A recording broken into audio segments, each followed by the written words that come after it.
so we decided to go and investigate. Who else got the creeps right now? Who?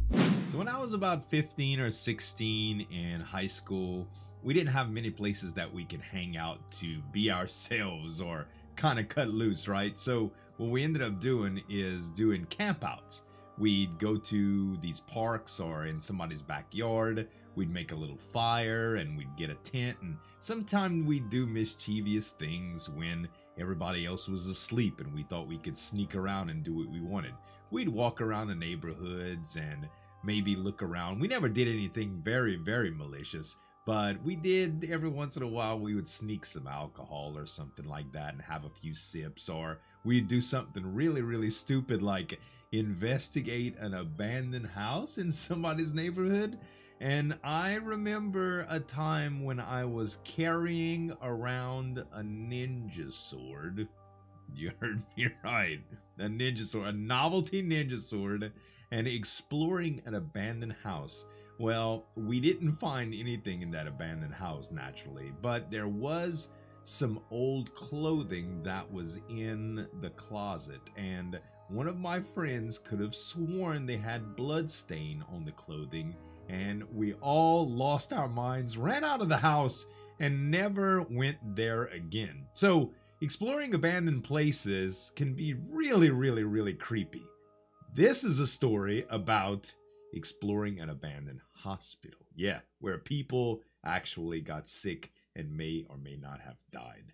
Let's react to it. I received a call the other day at work from an old high school buddy who I hadn't seen for several years. He asked how I was doing, to which I gave him a standard answer. Work was fine, All right. family are well. And then I inquired as to how he was doing. He said he was doing well. And then we went on to talk in detail about old times. There you go. The one thing we spent the most time talking about, though, was when we were seniors and the night before the big game. Oh, they did it in high school too. It's like nostalgic, but not really, because it's different people. I suppose we weren't the only people to do crazy stuff like that. My buddy and I were two of the best players on our school's basketball team. We had made it all the way through the playoffs and into the final. After our last training session before the big game, we were both really nervous and couldn't sleep. We'd been messaging each other through the night and decided to head out for a walk together, rather than lie in bed idle with our minds racing.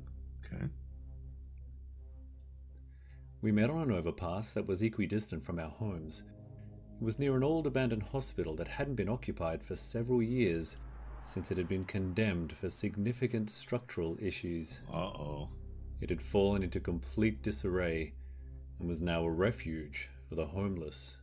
That's, I think, the most scary thing about places like this, or squatters. Like, I'm not singling anybody out or any, I mean, let's just face it. People that are homeless are likely desperate and in situations that are extreme. And some of them will be desperate enough to rob you or threaten you or whatever. And what I'm saying is, you don't meet the same type of people at Walmart. You know what I mean? Well, some people at Walmart might be like that. What I'm saying, though, is that you really have to be careful, because some of these people are really, really desperate, and they can do extreme things. That they behave like people that are under extreme circumstances. And the stray.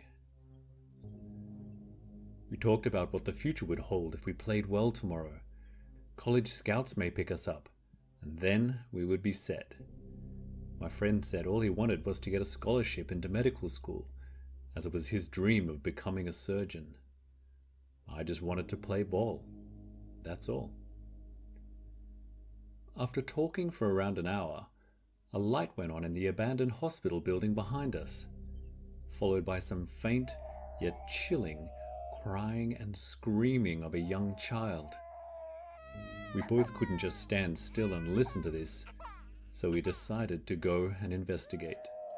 Who else got the creeps right now? Who? Was this a good idea?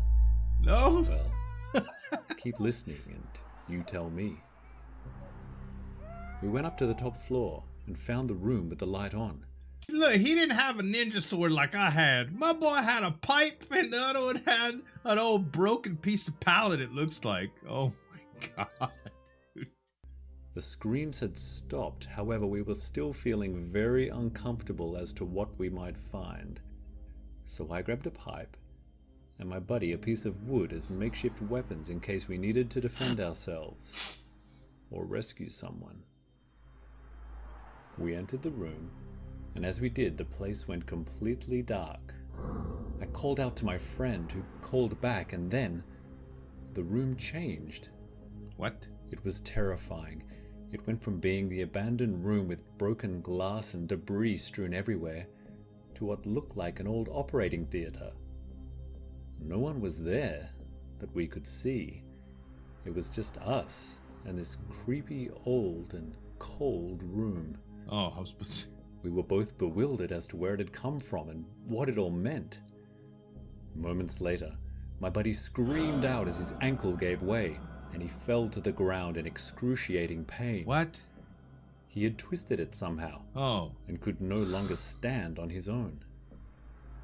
At this point, the room changed back to the same trash-filled room, devoid of any humans, and we both agreed it would be best if we got the hell out of there as quickly as possible. Y'all, I ain't gonna lie. I thought a Tatai came out and bit his ankle or something. I was expecting the worst.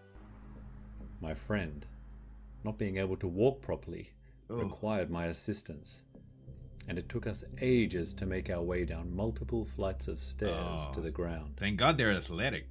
Along the way, we heard a baby laughing, which was the final straw, and it felt like an eternity Nope. until we had made it safely back to the bottom. Nope. Nope. Nope. Into the night we went, and to an emergency room for my friend. We reported what had happened at the abandoned building, which the nurse only half believed. However, she did arrange for a police car to be dispatched out there to check it out. Well, you heard a baby crying at an abandoned hospital after your ankle got bit by what would you think was a tatai? No. I think you had one too many boons for him, baby. You just need to relax and sit here in bed.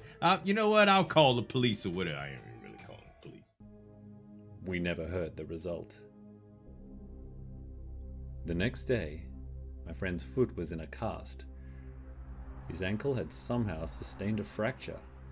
He was devastated that he was unable to play in the big game. Dang. As it turned out, there were college scouts there, and my friend was unable to showcase his skills. And due to the extent of his injuries still being unknown, he was given no consideration for a scholarship. Oh. He was heartbroken. We ended up losing the game that night, and we were shattered. Wow.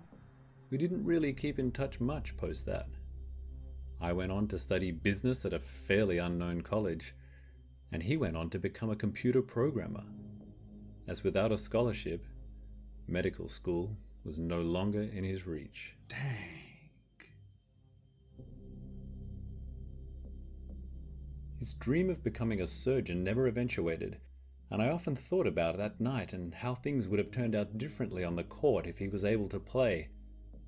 But as it turns out, the reason for his call was that he wanted to tell me it was one of the best things that had ever happened to him. Really? Really? I asked. How so? He explained that over a year or so into his computer science degree, he had several fits over several weeks. He was then diagnosed with epilepsy, which would have ruled him out of becoming a surgeon, at least for many, many years. With medication, he was able to manage the fits, and went on to design a revolutionary research software package for children's hospitals, Wow. which had untold current and future benefits. I told him I thought this was fantastic, Yeah. but had to ask why he chose to develop a software package for children's hospitals. He said he didn't really know, but after what happened that night in the abandoned hospital, and after not winning a scholarship, something had continued to drive him to lend a hand to medical science, somehow. We talked for a few more minutes before ending the call, promising to catch up again sometime soon, both knowing we probably wouldn't. When I think about that night, I really have no explanation as to what it was we saw, or what happened to my friend. I guess I'll never know. Oh, it's a little baby handprint.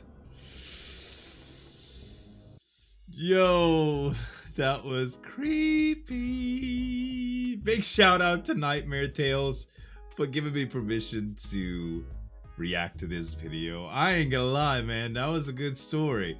So, like, when I was a kid, when we were doing this type of stuff, we never imagined that anything crazy could happen, especially like supernatural, right? But there is a lot of danger in doing stuff like that. So if this wasn't totally obvious, please stay out of abandoned places. They could be condemned. They could be very, very dangerous. They could have squatters, and you never really know what could happen.